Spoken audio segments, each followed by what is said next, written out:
Hey there, YouTube. We got some Canadian news here. Let's jump right into it.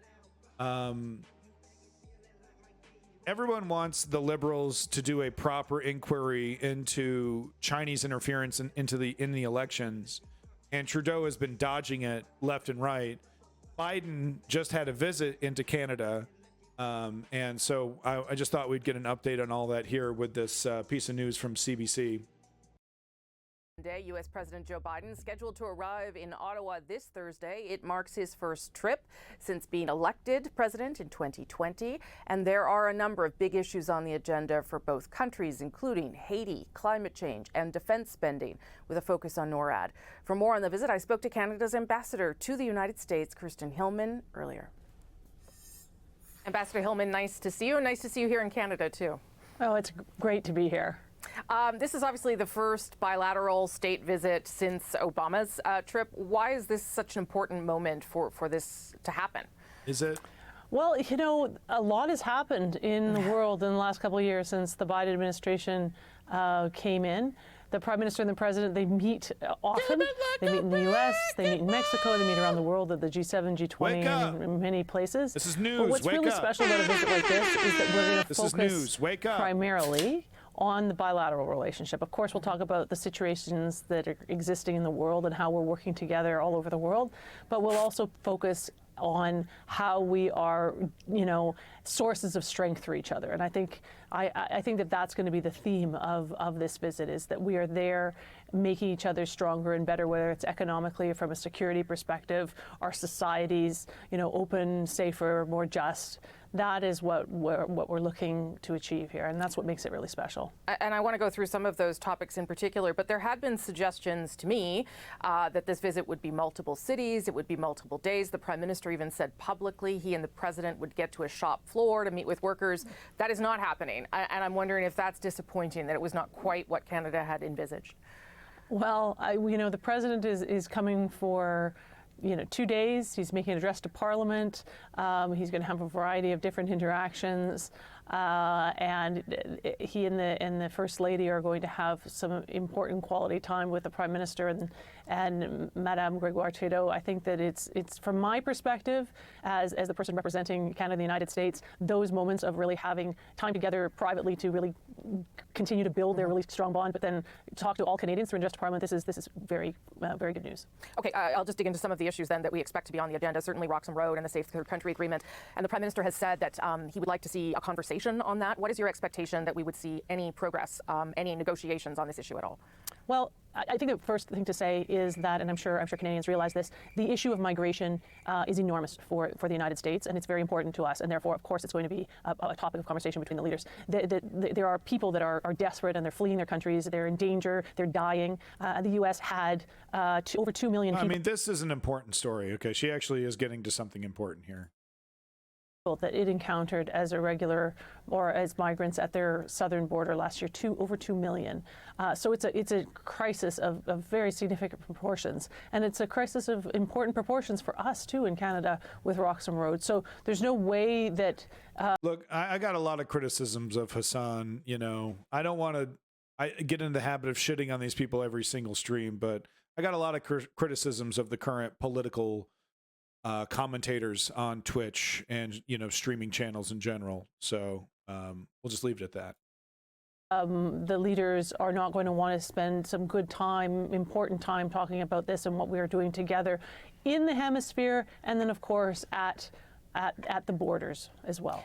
Is it fair to say, though, that for the United States, as certainly your counterpart, Ambassador Cohen in Ottawa, has suggested, that this is not really the primary point of concern for the United States? Yeah, no They're much shit. more concerned about the southern border, and I wonder how challenging it is then to get them to pay attention to the concern. Okay, there you go. That's your update from CBC, whatever. Okay, I want to do this other story out of Joe Biden visited. Joe Biden visited. Top story. Okay, yeah, he's such an effective president.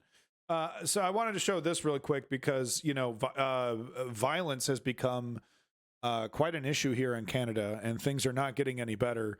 And here we have 3D weapons are now being introduced to the mix, and you know, really further complicating this issue because, you know, now we're dealing with the reality of, even, gun bans, just total gun bans, don't work. And we really do need to start looking into the reason why people feel so nihilistic that they would want to pick up a gun and shoot somebody, right? That's a much harder problem to fix. It's much easier to just say, oh yeah, ban all the guns. And I don't believe in banning all the guns, but I do believe in banning assault weapons, by the way. Just to be clear on my positions, but I don't think banning all the guns is going to work, because look what we have here, fucking 3D printers, and it's interesting too, right? Remember, if anyone's played Subnautica, canonically, the reason why you're not allowed to print weapons from your really amazing 3D printer that can make anything is that there was a massive war started on a colony or something somewhere, and they had to basically ban the ability to use these 3D printer devices to create guns, because it became such an issue. Evolving technology with many beneficial purposes, building things such as prosthetics, shower parts, and other remarkable. Thank you, Chad Mary. I'm glad you get it. I'm glad you get it. Thank you. Designs, but some people are taking advantage of them, producing 3D guns or guns with 3D components. We are clearly at the very beginning of an upward trend. And it's one of the alarming trends that we see within organized crime. Highlighted by a recent drug and weapons seizure in New Brunswick's capital, the city's police force saying 2 3D handguns and a printer were part of the bust. With Take that shit to the fucking trash can, Epic Games. Okay, we have Second Amendment fucking debates all day here. Okay, you guys always forget about that well-regulated part of your precious fucking Second Amendment. Yeah, I fully support assault weapons bans, because I've seen how they work in other countries. They are effective. I don't think banning every gun is the solution, though, because I believe in defending oneself from the anomalies, the people that would kick down your door and just want to do violence against you. They do exist, and it does happen across the world. So I would never, I've heard of 80-year-old people being able to fend off burglars in their home because they have a proper pistol, and I would never want to take that away from somebody. Charges laid, and charges were announced last month by the Nova Scotia RCMP and Canada Border Services Agency in a 3D firearm investigation dating back to last year. They're part of a classification called ghost guns, meaning they're untraceable because they don't have serial numbers. In Calgary, police reported a jump, seizing 16 3D guns in 2022. Whoa, so loud. Still a far cry from the 517 firearms they seized in all. The challenges that are posed by Sorry that was so loud. Are significant, as you pointed out. This is accessible, fast, cheap technology whose main purpose is to evade the long arm of the law. Yeah, and look, what are cops gonna do? Yeah, honestly, what are cops going to do? They're not gonna be able to stop this. So maybe the realization that, this is like literally like the drug problem, like you're not gonna be able to stop it with cops. You need to look deeper into the reasons why people take drugs and start solving the problem there. Ban all assault weapons, Epic Games. Thank you for your input. While the printers are becoming more common, it's not so easy to properly make the components of a 3D firearm, says the founder of a 3D printing publication. When you start adding up all of the time and trouble and nonsense you're going to have to go to make that, like, well, why don't you just go in a back alley and buy a metal gun? Like, it's this guy's a complete fool. There's a main reason, there's a pretty big reason why you would want an untraceable gun that you could easily disassemble and and just use, because the 3D printing guns, it's just the frame, the slide, the chamber, the springs, the mechanism on the inside is all metal, and you just buy a kit. So I guess they should start going after the kits, but honestly, I don't really see this, because soon metal 3D printing will be, a pretty common thing. It's not very common right now, but it does exist. But, once we get beyond plastic printing and people can just use 3D printers for metal, yeah, we're going to have ourselves a pretty big problem. And maybe we should start looking into the reason why someone would want to print a gun and go on a massacre instead of just, banning, all guns. I mean, because honestly, at a certain point, it does get pretty ridiculous. We don't live in Minority Report. We don't have the ability to read someone's mind. And so what we need to do is figure out, why would a person want to do something like that? And we need to look into that and provide services for people and fix the problems that would cause that. You know, one of the problems that I would say one of the causes of that is the fact that people feel like they have no future, because as soon as they get out of high school, they have to enter some shit job, and they're basically encouraged to work that job or jobs similar to that for the rest of their lives. They don't feel like they have any kind of future. You know, that's a deep societal issue that requires deep societal recognition, not just money, but also but leaders that recognize that problem and are willing to fix that problem. And we don't have any of that. You know, sure, we got plenty of money, but no one wants to spend it on it. And when we do have money to spend on it, no one knows what to do with it. It's a really deep problem. And we're not going after that. We're just saying, just we're not going to fix the problem of despair. We're just going to take away all guns. And I don't really see that as a solution, just as much as I see, everyone should own a gun as a solution. It's just, you're not going to be able to police human behavior at this level. Probably easier to do that. Mount Royal University professor Doug King says further technological advances might be needed for 3D printers, similar to mechanisms preventing people from using an inkjet printer to produce counterfeit money.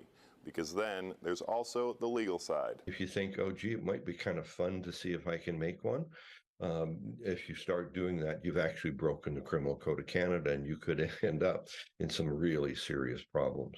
3D printers and ghost guns mean law enforcement is playing catch-up with quickly evolving technology. Callum Smith, Global News, Halifax. Yeah, so as you can see here... News, Halifax. As you can see here, see if I can get a better frame. Callum Smith, Global News. Just the frame is the plastic part, and then they have a kit that basically completes it, because 3D printers are not good enough to create a solid enough chamber. They've experimented with fully plastic 3D printed guns, and they explode when you fire a real bullet in them, so it doesn't work. So they have the metal parts here, but yeah, I mean, banning, I just don't see it as a solution. I'm against gun violence. You're going to see that in the U.S. section when we do our mass shooting update. I'm against gun violence. I just don't think it's a viable solution, because I think the real reason, the shooting that I always think of is Las Vegas. It perfectly exemplifies the nihilism that I'm talking about. There was no motive there. It was just hatred. It was just, fuck it, let's see. Let's just see what happens. I just want to make people suffer and kill myself. It was nihilism. Las Vegas. All right, but there you go. That's the Canadian update.